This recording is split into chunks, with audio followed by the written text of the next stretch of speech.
дойде време да си оправя и аз маникюра. Това ми е старото покритие. Естествено, че цвета е телесен. Имам една клиентка, която все ми се кара, че съм ходила с анемичен лак и този път реших да си сложа цвят, за да не отнеса критика.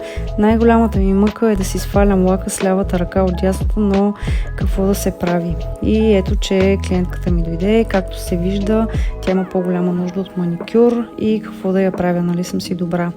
Маникюр е готов, много се хареса, нямах търпение да си ходи, за да се направя и аз, но взе, че другата клиентка подрани и хайде пак ногти. Пробутах един нов цвят, червено с брокат, каза, че се хареса, дано да е така. И аз вече почти съм на края най-сетне, много ми се носеше нещо кафяво и реших да си сложа новия цвят, който си взех, направо съм влюбена в него. Би ли си направила и ти такъв маникюр? Пиши ми в коментар.